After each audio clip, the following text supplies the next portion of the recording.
2 വയസ്സുള്ള ഒരു പിഞ്ചു കുഞ്ഞ് ഉറങ്ങിക്കിടക്കുമ്പോൾ ആ കുഞ്ഞിനെ അങ്ങ് എടുത്ത് നേരെ കിണറ്റിലേക്ക് കൊണ്ടുപോയിട്ടു. നിങ്ങളിത് സ്വപ്നം കാണില്ല, ഇത് കേരളത്തിൽ നടക്കുന്നതാ. ഗോഡ്സ് ഓൺ കൺട്രി എന്ന് നമ്മൾ പറയുന്ന ചെകുത്താന്റെ നാട്ടിൽ നടക്കുന്നതാ. ഇത് ചെകുത്താൻ സോൺ കൺട്രിയാണ്. ഒരിക്കലും ഇനി ഗോഡ്സ് ഓൺ കൺട്രി എന്ന് പറയരുത്. 2025 തുടക്കം മുതൽ നമ്മൾ ഇതുവരെ കേട്ടുകൊണ്ടിരിക്കുന്ന, ഈ ഒരു നിമിഷം വരെ കേട്ടുകൊണ്ടിരിക്കുന്ന വാർത്തകളിൽ ഏറ്റവും കൂടുതൽ നമ്മൾ കാണുന്നത് കേരളത്തിലെ ക്രൂരമുഖങ്ങളെ കുറിച്ചിട്ടാണ്. ഒരുപാടായി, ഇത് ഇന്നോ ഇന്നലെ തുടങ്ങിയതൊന്നുമല്ല. പക്ഷേ ഈ ചെകുത്താന്റെ നാടിന് ഇനി നിങ്ങൾ ഗോഡ്സ് ഓൺ കൺട്രി എന്ന് വിളിക്കരുത്. ഒരു പിഞ്ചു കുഞ്ഞിനെ, നിങ്ങളിപ്പോൾ സൈഡിൽ ഒരു വീഡിയോ കാണുന്നുണ്ടാവും, ഒരു പിഞ്ചു കുഞ്ഞിന്റെ ബോഡിയാണ് കൊണ്ടുപോകുന്നത്. എന്താ സംഭവിക്കുന്നത്? ശ്രീതു എന്ന ഒരു നികൃഷ്ട ജീവി, അതേപോലെ അവരുടെ ആങ്ങളെയും ചേർന്നുകൊണ്ട് ആ കുഞ്ഞിനെ അങ്ങ് കൊന്നില്ലാണ്ടാക്കി എന്നുള്ളതാണ്. വാർത്ത നിങ്ങൾ എല്ലാവരും കണ്ടിട്ടുണ്ടാവും. ഈ വീഡിയോ ഒന്ന് റിയാക്ട് ചെയ്യണ്ട എന്നുള്ള മനോഭാവത്തിൽ നിന്നൊരു മനുഷ്യനാണ് ഞാൻ. ഇന്നൊരൊറ്റ വീഡിയോ ഇട്ടിട്ടുള്ളൂ, വേറെ വീഡിയോ ഒന്നും ചെയ്തിട്ടില്ല. കാരണം ഈ വാർത്ത കേട്ടുകൊണ്ടിരിക്കുമ്പോൾ റിയാക്ട് ചെയ്യണമെന്ന് ആഗ്രഹമുണ്ട്, പക്ഷേ മനസ്സിൻ്റെ ഉള്ളിൽ കിടന്ന് വിങ്ങാടൂ. നിങ്ങളെപ്പോലെ നമ്മളൊക്കെ മനുഷ്യന്മാരല്ലേ, നമുക്കിതൊക്കെ കണ്ടുകൊണ്ടിരിക്കാൻ പറ്റൂ. ഭയങ്കര വിഷമം. ആ കുട്ടി ഇങ്ങനെ അവിടെ കൊണ്ടുപോയി കിടത്തുമ്പോൾ കുട്ടിയുടെ മുഖം കാണുമ്പോൾ തന്നെ സഹിക്കില്ല. കുറേ ആളുകൾ കമന്റ് ഇടുന്നുണ്ട്, ഞങ്ങൾക്കൊരു കുഞ്ഞില്ലാതെ എത്ര കാലം ഞങ്ങൾ വിഷമിക്കുന്നു എന്നുള്ളത്.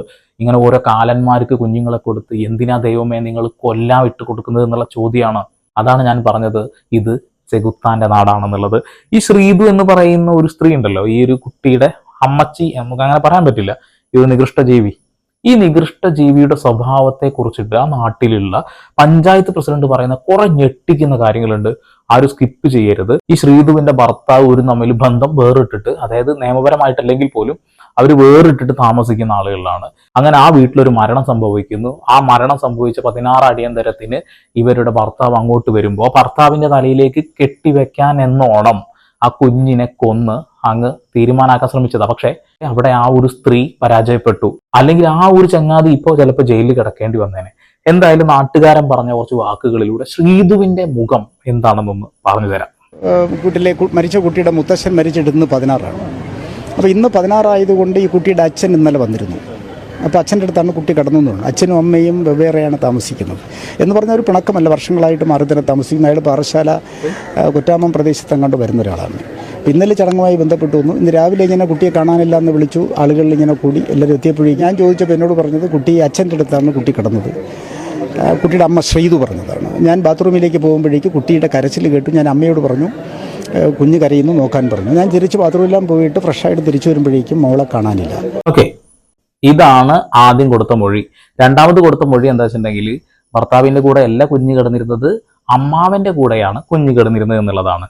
അതിലാണ് ആദ്യം പോലീസുകാർക്ക് ആ കാര്യം അങ്ങ് പിടികിട്ടിയത്. ശ്രീതു തന്നെയാണോ ഇതിൽ അത് ചെയ്തിട്ടുണ്ടാവുക എന്നുള്ളത്. പക്ഷെ അമ്മാവൻ ഹീറോയായിട്ട് ശ്രീധുവിനെ സപ്പോർട്ട് ചെയ്യാൻ വേണ്ടി രംഗത്ത് വന്നു. അത് ഉറപ്പാ, അതിനൊരു തർക്കം വേണ്ട. കാരണം ശ്രീധുവിന്റെ മനോഭാവം എന്താണെന്ന് നാട്ടുകാർ കൃത്യമായി വിത്ത് എവിഡൻസ് ആണ് പറയുന്നത്. അവർ കണ്ട കാര്യങ്ങളാണ് പറയുന്നത്, ആരും പറഞ്ഞറിയിക്കുന്ന കാര്യങ്ങളല്ല, കണ്ട കാര്യങ്ങൾ അവർ പറഞ്ഞു എന്നുള്ളതാ. ഇതെങ്ങാനും ഈ ഒരു ചങ്ങാതിയുടെ അടുത്ത് നിന്നാണ് മരണപ്പെട്ടത് എന്നാണ് സ്ഥിരീകരിക്കുന്നത്, അല്ലെങ്കിൽ അയാളാണ് ഇത് ചെയ്തതെന്ന് സ്ഥിരീകരിക്കുകയാണെങ്കിൽ, അല്ലെങ്കിൽ അവർ വിചാരിച്ചതുപോലെ ആ പ്ലാനിങ് നടന്നിരുന്നെങ്കിൽ ഒരു പാവം ആളതിൽ കുടുങ്ങില്ലേ, ആ കുട്ടിയുടെ അച്ഛൻ കുടുങ്ങുമായിരുന്നു. പക്ഷെ അവിടെ പാളിപ്പോയി. എല്ലാത്തിനും ഒരു കർമ്മയുണ്ടല്ലോ, അതങ്ങ് കിട്ടി, ആദ്യം തന്നെ അങ്ങ് കിട്ടി. ഇനി അടുത്ത ഒരു ക്ലിപ്പും കൂടി ഉണ്ട്. അതുകൊണ്ടാണ് എനിക്ക് വേണം. അപ്പോൾ ആരെങ്കിലും എടുത്തുകൊണ്ട് പോയെന്നൊരു സംശയം, കുട്ടി എങ്ങോട്ട് പോയെന്ന് സംശയം. പിന്നെ ഇതിനേക്കാൾ ഉപരി വീട്ടിനകത്ത് ഒരു മുറിയിൽ തീ കത്തിയ പാടുണ്ട്. അപ്പോൾ അവർ പറയുന്നത് 2-3 മണിയോടുകൂടി ഈ പറഞ്ഞതുപോലെ വീട്ടിനകത്തൊരു തീപിടുത്തം പോലെ ഉണ്ടായി. അവരണച്ചു, വെള്ളം ഒഴിച്ചണച്ചു. ഈ 2-3 മണിക്ക് തീപിടുത്തം ഉണ്ടായിട്ട് കാര്യമില്ല. മാത്രമല്ല ആ മുറിയിലേക്ക് നമ്മൾ ചെല്ലുമ്പോഴേക്കും മണ്ണെണ്ണയുടെ നല്ല രൂക്ഷഗന്ധം പുറത്തു വരുന്നുണ്ട്. ഇതാണ് രണ്ടാമത്തെ ട്രിക്ക് അവർ ചെയ്തത്. അത് ഭർത്താവിന്റെ അടുത്ത് കുട്ടി കിടന്നിട്ട് അവിടെ നിന്ന് കാണാതായി എന്ന് പറഞ്ഞു, അത് പൊളിഞ്ഞു. പിന്നെ ഒരു പ്ലാനിങ് ഇതായിരുന്നു, അതായത് വീടിനകത്ത് ഒരു തീ കത്തി എന്ന് പറഞ്ഞുകൊണ്ട് ആളുകളെ ശ്രദ്ധ മാറ്റുക. എന്താണ് ആ പ്ലാൻ എന്ന് മനസ്സിലായിട്ടില്ല. എന്തായാലും പൊളിഞ്ഞ പ്ലാനാണ്. മണ്ണെണ്ണ ഒഴിച്ച് കട്ടിലിന്റെ ഭാഗത്തുനിന്ന് തീയിട്ടു. എന്തിനാ ചെയ്യുന്ന ഒരു പിടിയില്ല. അതുകൂടാതെ വീടിന്റെ പിന്നാമ്പുറത്ത് കുറച്ച് കയറ് ആപത്തേക്ക് വേണ്ടി തൂക്കിയിടുന്നത് പോലെ കുറച്ച് കയറുകൾ കെട്ടിത്തൂങ്ങാനെന്ന രീതിയിൽ തൂക്കിയിട്ടുണ്ടായിരുന്നു. പക്ഷെ അതും അവർ പാളീസായി. കാരണം പോലീസുകാരതൊക്കെ പൊളിച്ചടക്കി എന്നുള്ളതാണ്. അപ്പൊ രണ്ടുപേരും ചേർന്നുകൊണ്ട്, അമ്മാവനും ശ്രീധുവും ചേർന്നുകൊണ്ടുള്ള കിടിലൻ പ്ലാൻ ആയിരുന്നു. പക്ഷെ പൊളിഞ്ഞ് പണ്ടാറടങ്ങി. ഇവർ സാമ്പത്തികമായി ഏറെ ദുരിതം അനുഭവിക്കുന്ന ഒരു കുടുംബമാണ്. അത് ഒന്ന് നിർമ്മാണ പ്രവർത്തനങ്ങൾക്ക് വേണ്ടി അല്ലെങ്കിൽ ഒരു വീട് വെച്ചു അല്ലെങ്കിൽ കുറച്ച് വസ്തു വാങ്ങി അങ്ങനെയൊന്നുമില്ല. അങ്ങനെയൊന്നും നാട്ടുകാർക്ക് ആർക്കും അറിയില്ല. കാരണം ഇവിടെ ജന്മസ്ഥലം ഇവിടെ തന്നെയാണ്. ഞങ്ങൾക്ക് കുട്ടിക്കാലത്ത് അറിയാം. വളരെ മാന്യമായി താമസിക്കുന്ന പാവപ്പെട്ട നായർ സമുദായത്തിൽപ്പെട്ട ഫാമിലിയിൽപ്പെട്ടവരാണ്. ലക്ഷക്കണക്കിന് രൂപയുടെ കടബാധ്യതയുണ്ട്. പക്ഷെ ഒരു വീട് പോലും വെച്ചിട്ടില്ല. വാടക വീട്ടിലാണ് ഇപ്പോഴും താമസിക്കുന്നത്. അപ്പൊ എന്തിനാണ് ഇത്രയും അധികം കടം വാങ്ങിക്കൂട്ടിയുള്ളത്? വലിയൊരു ചോദ്യചിഹ്നമല്ലേ? എനിക്ക് തോന്നുന്നത് പല ആളുകളുടെ കമന്റിൽ കാണുന്ന പോലെ ഇതിന്റെ പിന്നിലും വല്ല മന്ത്രവാദമോ മറ്റുള്ള കാര്യങ്ങളോ ഉണ്ടോ എന്നൊരു സംശയം എനിക്കും തോന്നിയിട്ടുണ്ട്. ഇത്ര അധികം കടം വാങ്ങിക്കൂട്ടണമെങ്കിൽ അതിന്റെ പിന്നിൽ എന്തോന്നും ഇല്ലേ? ഇതൊന്നും നമ്മൾ പറയുന്നതല്ല, നാട്ടുകാരറിഞ്ഞ് മനസ്സിലാക്കിയ കാര്യങ്ങളാണ്. ഇത് അവർ പറയുമ്പോൾ തന്നെ നമുക്ക് വിശ്വാസമാണ്. ഇപ്പോൾ ഗോപൻ സ്വാമി സമാധിയുമായി ബന്ധപ്പെട്ട് നാട്ടുകാർ പല കാര്യങ്ങളും പറഞ്ഞു, ദുർഹൂത പറഞ്ഞിട്ടുണ്ടല്ലോ. ഇതുപോലെ തന്നെയാണ്. അതിനേക്കാൾ കുറച്ചും കൂടി ഇമ്പോർട്ടന്റ് ഈ ഒരു കാര്യത്തിലുണ്ടെന്ന് കാര്യത്തിന് തർക്കമൊന്നും വേണ്ട. പക്ഷേ ഈ കുട്ടി ഇപ്പോൾ ദേവസ്വം ബോർഡിൽ ജോലി 6 മാസത്തേക്ക് അങ്ങോട്ട് കിട്ടി. അത് സ്ഥിരം പണിയാണെന്ന് പറഞ്ഞ ആളുകളോട് പലരെയും മുട്ടിയിട്ടുണ്ട്. ഇങ്ങനെ കുറവുണ്ട്. കാരണം ഇപ്പോൾ ഈ അടുത്ത കാലത്ത് ആളുകളിൽ നിന്ന് പൈസ കടം വാങ്ങിച്ചു എന്ന് പറയുന്നത് കുട്ടി അങ്ങനെയാണ് ഞങ്ങൾ സംശയിച്ചത്. എന്ന് പറഞ്ഞാൽ ദേവസ്വം ബോർഡിൽ സ്ഥിര വരുമാനമുള്ളൊരു ജോലിയുണ്ട് എന്ന് പറഞ്ഞുകൊണ്ട് കടം വാങ്ങി എന്നുള്ളതാണ്. അടുത്തത് ഒരുപാട് കടമുണ്ട്. അതിൻ്റെ ഇടയിൽ ദേവസ്വം ബോർഡിൽ സ്ഥിര ജോലിയാണ് എന്ന് പറഞ്ഞുകൊണ്ട് കടം വാങ്ങിയിട്ട് ആളുകളെ പറ്റിച്ച് ജീവിക്കുന്ന ഒരു പ്രവണത. ഇതിൽ ഏറ്റവും രസകരമായ കാര്യം എന്ന് വെച്ചിട്ടുണ്ടെങ്കിൽ ഇങ്ങനെ നിരന്തര കടം വാങ്ങുമ്പോൾ ആരാണ് ഇത്രമാത്രം കടം കൊടുക്കുന്നത്? ഇത്ര ലക്ഷക്കണക്കിന് രൂപയ്ക്ക് എങ്ങനെ കടം കൊടുക്കുന്നത്? ഇതിന്റെ പിന്നിൽ അപ്പോൾ വേറെ എന്തോ ഒരു കളിയുണ്ട്. എന്താണെന്ന് എന്തായാലും പോലീസുകാർ തന്നെയാണ് കണ്ടെത്തേണ്ടതായിട്ടുള്ളത്. ഇതൊന്നുമല്ല രസം. ഈ ഒരു കുഞ്ഞിനെ ഇപ്പൊ കൊന്നതല്ല, അതിന് മുന്നേ ഈ ഒരു കൊല്ലാൻ ശ്രമിച്ചിട്ടുണ്ട്. അതൊന്ന് കേട്ടോക്കെ.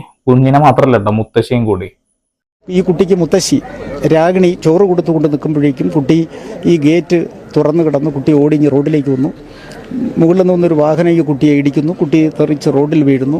ഇത് കണ്ട് മുത്തശ്ശി കിണറ്റിൽ പോയി ചാടുന്നു. അങ്ങനെ കുട്ടിയും മുത്തശ്ശിയും മെഡിക്കൽ കോളേജിൽ അത്യാഹിത വിഭാഗത്തിലാണെന്ന് പറഞ്ഞുകൊണ്ടാണ് ഈ കുട്ടിയുടെ അമ്മ ശ്രീതു ചിലരോട് കടം വാങ്ങിച്ചിരിക്കുന്നത്. പക്ഷെ അങ്ങനെ ഒരു സംഭവം ഇവിടെ ഉണ്ടായിട്ടില്ല.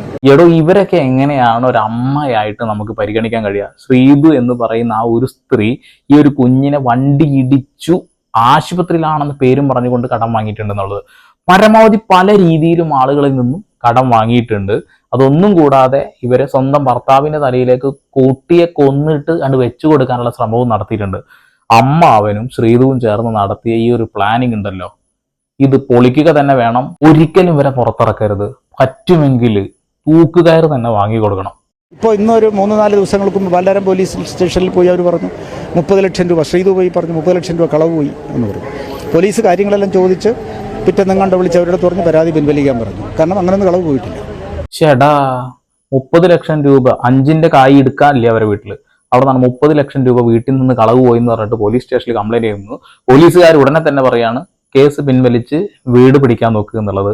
അത്ര കൂളകളാണെന്ന് പോലീസുകാർക്ക് തന്നെ അറിയാം. ഇനിയിപ്പോ പോലീസുകാർക്ക് വല്ലാണ്ട് അന്വേഷിക്കേണ്ട കാര്യമൊന്നുമില്ല. ഇവരുടെ ഒരു മനോഭാവം, ഇവരുടെ ഒരു സ്വഭാവം ഒക്കെ ഏകദേശം എന്നല്ല പൂർണ്ണമായിട്ടും പോലീസുകാർക്ക് മനസ്സിലായിട്ടുണ്ടാവും. അതുകൊണ്ട് തന്നെയാണ് രണ്ടുപേരെയും മാറ്റി അങ്ങോട്ടും ഇങ്ങോട്ടും മാറി മാറി ചോദിച്ചപ്പോൾ കൃത്യമായി കാര്യങ്ങൾ പുറത്തു വന്നു. പക്ഷെ ശ്രീതു ഒന്നും സമ്മതിച്ചിട്ടില്ല കേട്ടോ, ഒന്നും പറയുന്നില്ല. ശ്രീതുവിനെ സംരക്ഷിക്കാൻ വേണ്ടി ഹരി എന്ന് പറയുന്ന നാറി ചെയ്തതാണെന്നുള്ള കാര്യത്തിൽ സംശയിക്കൊന്നും വേണ്ട. ശ്രീതു ഇപ്പോൾ ഈ അടുത്ത കാലത്ത് സംഭവിച്ചെന്ന് പറയുന്നത് നല്ല തലമുടി നീണ്ട ഒരു പെൺകുട്ടിയാണ്. അപ്പോൾ ഈ അടുത്ത കാലത്ത് തലമുടി മുണ്ടനം ചെയ്തു. അപ്പോൾ ചോദിച്ചപ്പോഴേക്കും ആളോട് പറഞ്ഞത് അച്ഛനെ രോഗം മാറാൻ വേണ്ടി ഞാൻ മുണ്ടനം ചെയ്തു എന്നാണ്, തല മുട്ടയടിച്ചു എന്നാണ്. കുറേ ദിവസം കഴിഞ്ഞപ്പോഴേക്ക് പറയുന്നു അത് അവൾക്ക് അസുഖമാണ്, അവൾ കീമോ എടുത്തു തുടങ്ങി, അതുകൊണ്ടാണ് ഇത് തല മുട്ടയടിച്ചത്. അപ്പം ഇങ്ങനെ വെറും കള്ളത്തനങ്ങളെ പറയുന്നുള്ളൂ. ഓക്കെ, ഇനി കൂടുതലായിട്ട് എന്തെങ്കിലും വേണോ? ശ്രീതു തന്നെയാണ് ഇതിന്റെ പിന്നിലുള്ള കറുത്ത കരങ്ങൾ എന്നുള്ള കാര്യത്തിൽ ഇനി അന്വേഷിക്കൊന്നും വേണ്ട ആവശ്യമില്ല. ഇവള് തന്നെ, ഇവളുടെ പിന്നാലെ അവന്റെ ആ ഒരു സഹോദരൻ ചേർന്ന് നിന്നുകൊണ്ട് ആ കുഞ്ഞിനെ ഇല്ലായ്മ ചെയ്തു. ഇനി എന്തിനു ചെയ്തു, എന്താണ് മോട്ടീവ് എന്നുള്ള കാര്യം കൂടി മനസ്സിലാക്കണം. എന്തെങ്കിലും വലിയ രീതിയിലുള്ള സാമ്പത്തിക നേട്ടത്തിനാണോ, അല്ലെങ്കിൽ ദുർമന്ത്രവാദമാണോ, അല്ലെങ്കിൽ വേറെ വല്ലതും മറച്ചു വെക്കാനാണോ എന്നുള്ള ഒരു ദുരൂഹത കൂടി ഇതിന്റെ പിന്നിലുണ്ട്. എന്തായാലും അവരൊരിക്കലും പുറലോകം കാണരുത്. കഴിയുമെങ്കിൽ തൂക്കുകയർ തന്നെ വാങ്ങിക്കൊടുക്കുക. ഇപ്പൊ ഗ്രീഷ്മ വിഷയത്തിലൊക്കെ ഒരുപാട് ആളുകൾ രംഗത്ത് വന്നിട്ടുണ്ടായിരുന്നു ഗ്രീഷ്മയെ സപ്പോർട്ട് ചെയ്തിട്ട്.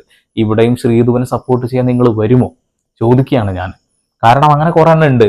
ഇതാണ് എൻ്റെ അവസരം എന്ന് ആലോചിച്ചുകൊണ്ട് ഓടി വന്ന് ഇത്തരം കാര്യങ്ങളിൽ പ്രതി ചേർക്കപ്പെട്ട ആളുകളുടെ കൂടെ നിൽക്കുന്ന ഒരു പ്രത്യേക പ്രവണത ഉണ്ട്. ഇപ്പൊ ഹരി എന്ന് പറയുന്ന നാറിയെ മെഡിക്കലിന് കൊണ്ടുപോയിട്ടുണ്ട്. അവന് മാനസിക രോഗമാണ് എന്ന് പറഞ്ഞുകൊണ്ട് കുറെ നാറികൾ രംഗത്ത് വന്നിട്ടുണ്ട്. അവിടെ എനിക്ക് ഒന്നേ പറയാനുള്ളൂ, പൊന്നുമക്കളെ, നിങ്ങൾ അവനെ അങ്ങനെ ഒരു മാനസിക രോഗിയാക്കി മാറ്റരുത്. ശിക്ഷ കിട്ടേണ്ടത് തന്നെയാണ്, അത് കൊടുക്കുക തന്നെ വേണം. മാനസിക രോഗിയൊക്കെ ആക്കി കഴിഞ്ഞാൽ പിന്നെ പിറ്റേ ദിവസവും പുറത്തിറങ്ങി നടക്കും. അതുകൊണ്ടാണ് ഉറങ്ങിക്കിടക്കുന്ന ഒരു പിഞ്ചു കുഞ്ഞിനെ അങ്ങ് കൊണ്ടുപോയി ഇട്ട് കൊന്നെങ്കിൽ അവൻ്റെ മനോഭാവം, അത് ഞാനാണ് ചെയ്തത് എന്ന് ധൈര്യത്തോടു കൂടി പറയുന്നുണ്ടെങ്കിൽ അവൻ്റെ മനോഭാവം അത് നിങ്ങൾ മനസ്സിലാക്കണം. എന്തായാലും ചോദ്യം ചെയ്ത് മുന്നോട്ട് തന്നെയാണ് പോലീസ് പോയിക്കൊണ്ടിരിക്കുന്നത്. മോട്ടീവ് എന്ത് എന്നുള്ള കാര്യം കൂടി അറിയാനുണ്ട്. വളരെ ഇമോഷണൽ ആയിട്ട് നിന്നതുകൊണ്ട് ഈ വീഡിയോ ചെയ്യാൻ ഒരുപാട് വൈകിയതാണ്. ഒരു ധൈര്യം ഉണ്ടാക്കിയെടുത്ത് വീഡിയോ ചെയ്തു. ആ കുഞ്ഞിൻ്റെ വീഡിയോ മുഖമൊന്നും കാണിക്കാൻ ഞാൻ തയ്യാറല്ല.